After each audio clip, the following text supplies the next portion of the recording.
Bonjour à toutes, bonjour à tous. Pour ce nouvel édito de l'Insoumission, je vous parle de la question sociale et plus particulièrement de la situation de l'emploi en France. Déjà, avant la crise sanitaire que nous connaissons, la situation n'était pas très reluisante. Alors que le CDI, le contrat à durée indéterminée, est la règle de droit commun, 80% des embauches étaient réalisées en contrat court.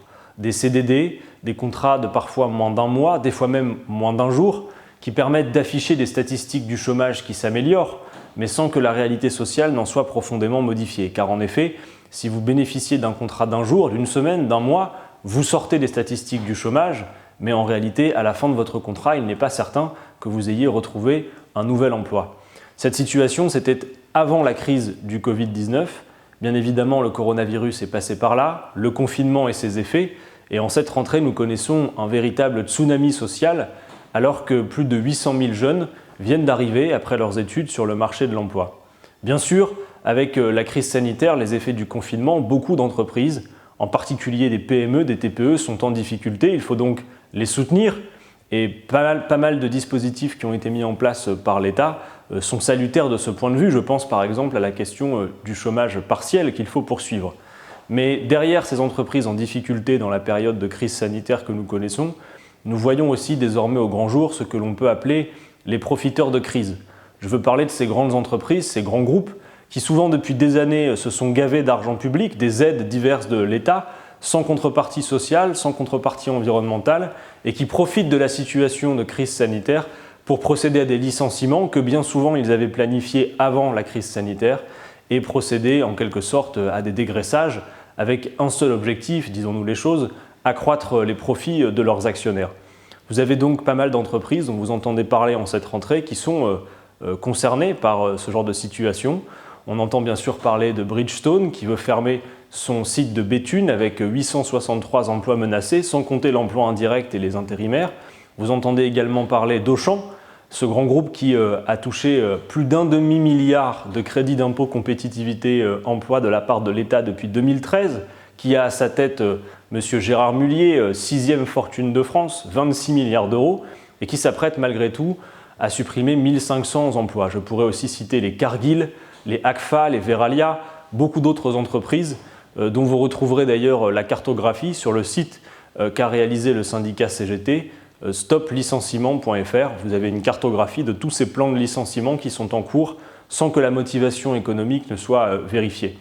Alors, ce que nous disons d'abord, c'est que nous mettons en cause la politique des gouvernements successifs en la matière. L'État s'est rendu complice de ces situations en versant toujours des aides publiques sans aucune contrepartie, sans aucune vision stratégique. Souvenez-vous que lorsque François Hollande faisait le crédit d'impôt compétitivité emploi dans le quinquennat précédent, on promettait qu'avec ces dépenses de milliards d'euros d'argent public, on verrait 1 million d'emplois. Le CICE a coûté très cher aux contribuables français, c'est 20 milliards d'euros par an de dépenses publiques, et M. Macron l'a pérennisé en baisse de cotisation, donc ça continue. Et vous avez plein d'entreprises qui en ont bénéficié sans forcément créer l'activité et l'emploi qui étaient attendus. Souvenez-vous que le patron du MEDEF de l'époque, M. Pierre Gattaz, portait le fameux PINS promettant les 1 million d'emplois. On a désormais le bilan du CICE qui est connu puisqu'un rapport a été remis sur le bureau à Matignon de M. Castex, le Premier ministre, qui confirme que le CICE aura coûté très cher, mais aura créé très peu d'emplois. En réalité, ce n'est pas tant 1 million d'emplois créés, c'est plutôt 1 million d'euros dépensés par emploi créé, si on veut bien considérer le fait que le CICE aura environ créé une centaine de milliers d'emplois. Cette politique est donc absolument inefficace, et pourtant, c'est cette même politique que le gouvernement entend poursuivre avec son plan de relance. Plan de relance qui lui aussi d'ailleurs a été salué par le MEDEF et son patron d'aujourd'hui, M. Roux de Bézieux, qui a déclaré récemment sur une chaîne de télévision « Le plan de relance du gouvernement, en gros, globalement, dit-il, M. Roux de Bézieux, c'est ce que nous avions demandé. » Très franchement, quand on voit le résultat du CICE, on se dit qu'il y a de quoi s'inquiéter.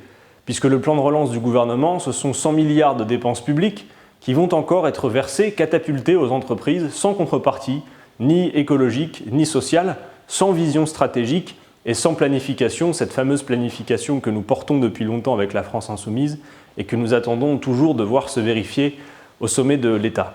Alors, nous disons à l'État, en cette période et face à ce tsunami social, qu'il peut agir. D'abord, l'État peut refuser, par la voie de la directe, d'homologuer des plans de licenciement dont les motivations économiques paraissent contestables.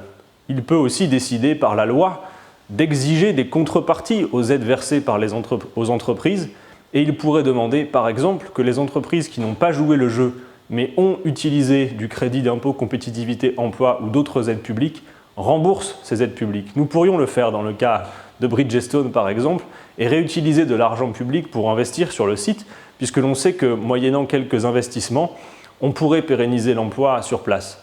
Plus globalement, sur la situation de l'emploi, on le voit, il ne peut pas s'agir simplement de verser des aides en espérant que magiquement l'activité économique va repartir.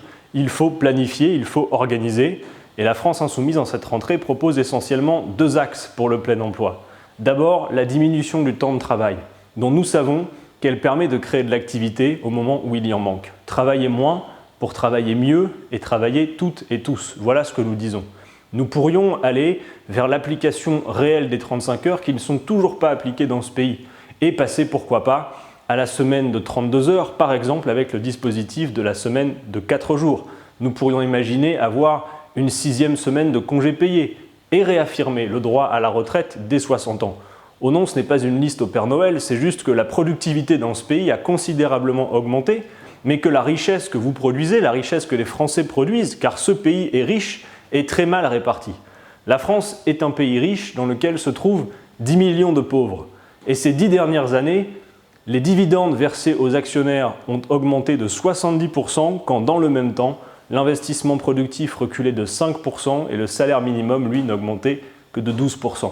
Il faut donc organiser le partage du temps de travail et le partage des richesses. Enfin, ce plan de relance du gouvernement propose 30 milliards pour la transition écologique. C'est radicalement insuffisant si l'on considère ce que nous disent les instituts s'agissant de ce qu'il faudrait injecter pour la neutralité carbone. On parle de 50 milliards par an, mais surtout sans planification, ça n'est pas possible. M. Castex nous propose avec son plan de relance 160 000 emplois en 2021. Ça fait une nouvelle fois beaucoup trop d'argent public utilisé pour trop peu d'emplois.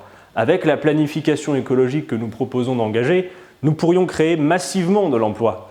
Songez par exemple que la transition agricole, la transition énergétique, l'économie de la mer, la transformation des transports que nous appelons de nos vœux pourraient créer à eux seuls 1,5 million d'emplois. Bref, il faut en finir avec cette politique d'aide publique sans contrepartie, sans vision et sans cohérence, et passer véritablement à la planification.